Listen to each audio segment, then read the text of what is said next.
Assalamualaikum Sobat Football United. Ya, kabar besar ya dari Manchester United di mana Richard Arnold, CEO dari Manchester United ini secara resmi mengundurkan diri dari jabatannya sebagai CEO Manchester United.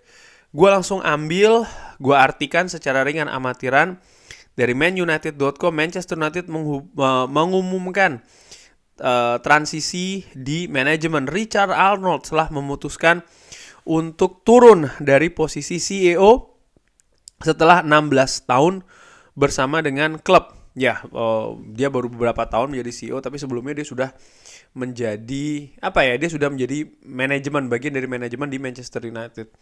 Bahkan ketika pada saat itu Ed Woodward yang menjadi CEO-nya. Patrick Stewart ini akan menjadi interim CEO, dan ini juga menambah posisi saat ini sebagai General Counsel ya, terkait dengan mungkin lebih situasi hukum ya. Tapi dia juga merangkap sebagai interim CEO. Dan juga Richard Arnold masih terus akan mensupport transisi sampai akhir bulan Desember. Pencarian atau proses pencarian ini masih terus berlangsung ya untuk mencari permanen CEO yang baru. Joel Glazer mengatakan, saya berterima kasih kepada Richard Arnold dari servisnya yang luar biasa untuk Manchester United selama 16 tahun. Ya, dan juga menyebutkan beberapa hal tentang Patrick Stewart. Richard Arnold juga memberikan pendapatnya ya, tentu saja tentang bagaimana dia merasa bekerja di Manchester United dengan situasi yang tinggi dan juga yang rendah. Dan berterima kasih kepada banyak pihak terkait dengan loyalty dan juga komitmen. Ini kabar yang mengejutkan yes dan tidak, karena gue sudah sebutkan kalau memang Manchester United dengan situasi yang baru, artinya Richard Arnold, Sir Jim Ratcliffe akan masuk ya. Sebenarnya mau Sir Jim Ratcliffe, mau Sheikh Jassim, ketika nanti masuk, besar kemungkinan, gue sudah pernah katakan kan, di dalam perusahaan ketika ada perubahan di sisi kepemilikan, baik itu minor maupun major ataupun absolut, besar kemungkinan manajemen akan berubah, eksekutif akan berganti. Dan ini yang terjadi di Manchester United. Seperti yang gue duga, posisi CEO Richard Arnold ini menjadi yang terbidik lah dalam tanda kutip untuk digantikan. Dan menurut gue ini sangat lumrah. Dan yang disebutkan di sini adalah Richard Arnold turun dari posisinya dan ada interim. Dan ini akan terus berproses sampai dengan akhir Desember. Nah, akhir Desember inilah menurut gue akan datang CEO yang baru. Kenapa kok ada interim? Menurut gue interim terjadi karena memang belum didapatkan calon yang akan diangkat menjadi CEO. Di sisi lain mungkin juga ini di luar dari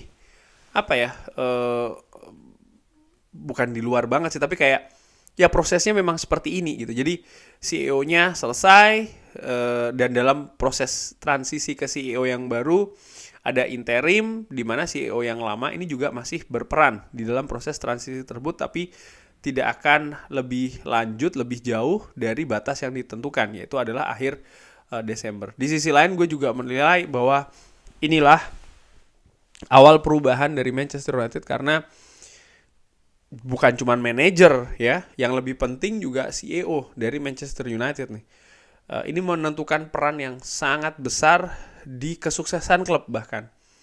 Gua merujuk bagaimana Ed Woodward yang tidak becus, banyak pemain bintang yang datang ke Manchester United, manajer-manajer kelas dunia juga datang ke Manchester United, tapi prestasi tidak stabil. Karena orientasi yang gua sanksikan ke arah prestasi ya, tapi lebih ke arah yang lainnya. Di sisi lain ketika David Gill menjadi CEO bersama dengan Sir Alex Ferguson, bagaimana dynamic duo ini bisa bekerja dengan sangat optimal ya, dengan sangat bagus, sehingga prestasi di Manchester United pun juga sangat maju. Nah, informasi yang gua dapatkan ini dari United Plug ya, gua ambil kalau Jean-Claude Blanc ini akan menjadi CEO yang baru di Manchester United ketika nanti Sir Jim Ratcliffe masuk ya secara resmi.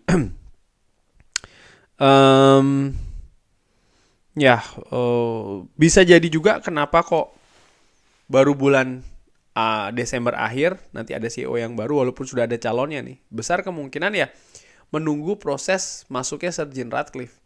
Nampaknya ini akan menjadi semacam kayak gerbong yang bersamaan gitu ya. Masuk ke Manchester United. Tapi jelas ketika nanti ada Jean-Claude Blanc kah ataupun nama-nama lain yang masuk, ini akan membawa gerbong perubahan yang lainnya juga. Besar kemungkinan struktur organisasi manajemen dan juga eksekutif di Manchester United di bawah dari posisi CEO itu juga punya peluang yang sangat besar untuk berubah. Di mana Paul Mitchell ini disebut-sebut kalau dia juga akan ikut ya di gerbong perubahan tersebut.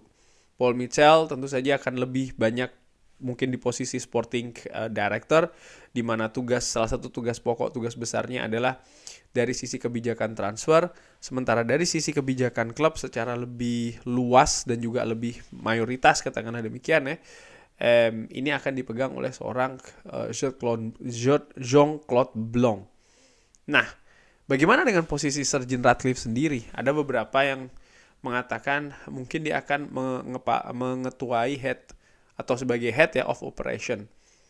Gua secara dengan amatiran sih berpikir nggak demikian karena posisi head itu berada di bawah CEO, berada di bawah sporting director, dan ini dipegang oleh Sir Jim Ratcliffe. Menurut gua yang benar saja gitu loh. Ini posisi layer tingkat ketiga ke bawah gitu. Bagaimana mungkin justru Jean-Claude Blanc, Paul Mitchell baru Sir Jim Ratcliffe? Doesn't make sense menurut gue, gak masuk akal. Tapi justru Sir Jim Ratcliffe lah yang ada di atas. Dan menurut gue dia akan masuk ke eksekutif kepemilikan klub. Tapi tidak secara aktif ya, berurusan di kegiatan operasional klub terutama sehari-hari. Ini tentu saja akan ada delegasi dengan seperti yang gue katakan di video sebelumnya, penghubung antara manajemen yang baru ini dengan Glazer ada seorang Sir Jim Ratcliffe. Sir Jim Ratcliffe nanti menurut gue ya fungsinya akan lebih sebagai tameng gitu loh.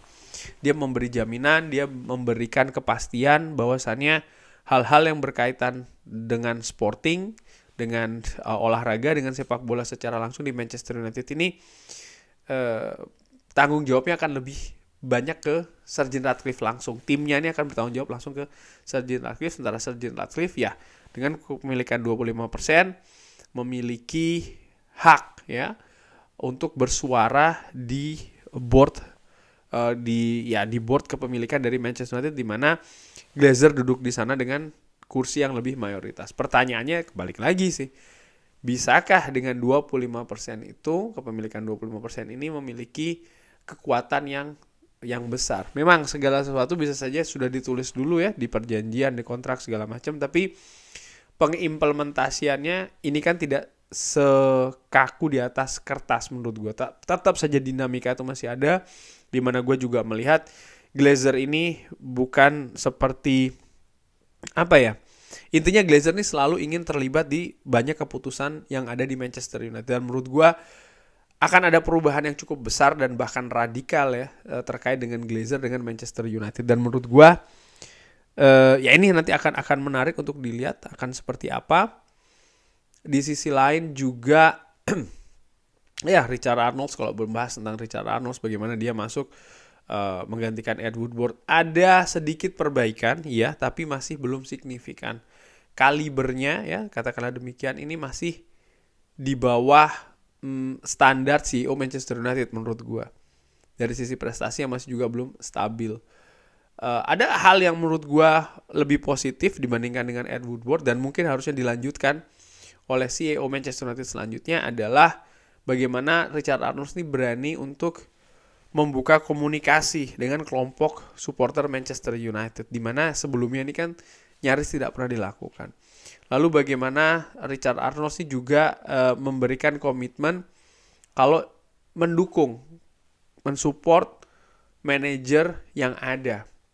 Dan ini dilakukan dengan berusaha untuk mendatangkan ya pemain-pemain yang diinginkan, lalu juga mendukung kebijakan-kebijakan yang diambil oleh manajer. Bukan hanya ketika ingin mendatangkan pemain, tapi kebijakan. Contoh dengan Cristiano Ronaldo, ketika memang sudah tidak bisa bekerja sama lagi, manajemen artinya Richard Arnold setuju untuk ya udah kita selesai saja, dan juga keputusan-keputusan lainnya. Ini hal-hal seperti ini menurut gue semoga diikuti oleh CEO selanjutnya, bahkan mungkin bisa lebih bagus nih bersinergi dengan tim kepelatihan Manchester United, karena Richard Arnold ada banyak juga kekurangan ya. Bagaimana situasi transfer di Manchester United, harganya masih tetap tinggi, ada beberapa buruan yang belum bisa didatangkan,